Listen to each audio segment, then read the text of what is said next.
Olá! Sejam muito bem-vindos ao nosso canal. Hoje, vamos mergulhar de cabeça em um dos tópicos mais importantes e fascinantes da língua portuguesa: os verbos. Eles são o coração da nossa comunicação, o motor de quase todas as frases que construímos. Sem verbo, não há oração completa. E ao final deste vídeo, você vai entender de forma clara e profunda o que é um verbo, o que ele expressa e por que ele é absolutamente indispensável. Então, afinal, o que é um verbo?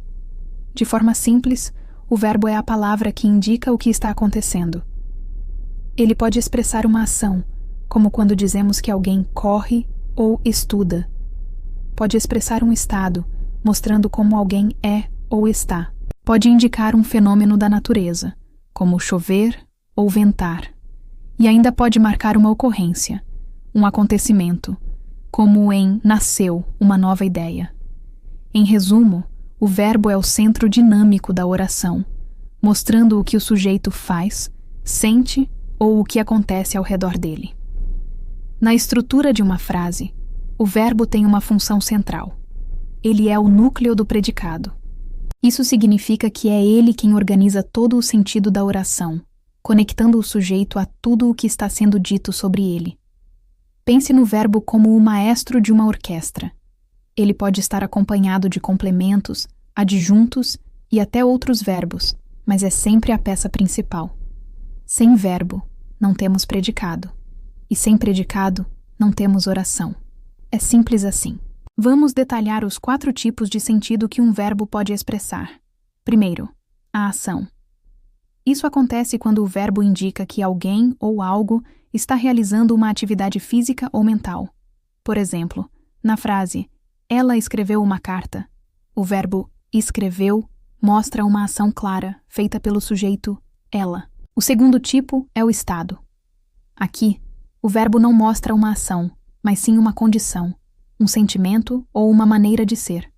Na frase "Ele está cansado", o verbo está não nos diz o que ele fez, mas sim como ele se encontra naquele momento.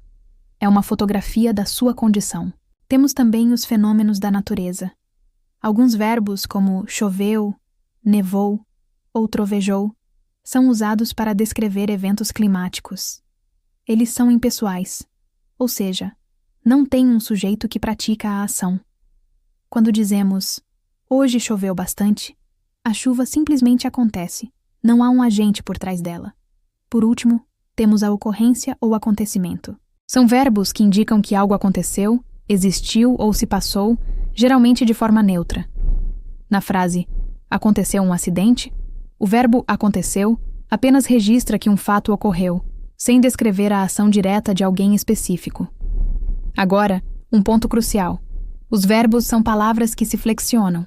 Eles mudam de forma para indicar o tempo, presente, passado, futuro, o modo, indicativo, subjuntivo, a pessoa, eu, tu, ele, e o número, singular ou plural. Por exemplo, a partir do verbo estudar, podemos ter eu estudo, nós estudávamos, eles estudarão. Essas variações são as flexões verbais, e para entendê-las, precisamos conhecer a estrutura interna de um verbo. Todo verbo é formado por pequenas partes que carregam significado. Vamos usar cantávamos como exemplo. A primeira parte é o radical, cant, que carrega o sentido principal e não muda. Depois vem a vogal temática, a, que liga o radical às terminações e indica que o verbo é da primeira conjugação, terminado em ar. A seguir, temos a desinência modo temporal, vá, que nos diz que a ação ocorreu no pretérito imperfeito do indicativo. E, por fim, a desinência número pessoal, mos, que indica a pessoa nós, a primeira pessoa do plural. Juntas, essas partes nos dão um retrato completo da ação. E falando em conjugação, os verbos em português se organizam em 3 grandes grupos. A primeira conjugação com verbos terminados em ar, como amar e trabalhar. A segunda conjugação terminados em er, como comer e vender. E a terceira conjugação terminados em ir, como partir e sorrir. Essa terminação define o padrão de conjugação do verbo.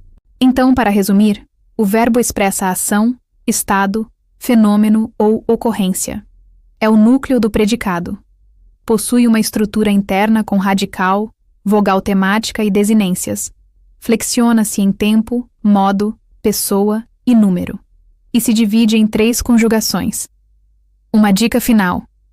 Ao ler uma frase, pergunte-se: o que está sendo feito? Quem está fazendo? Quando? A resposta quase sempre vai girar em torno de um verbo.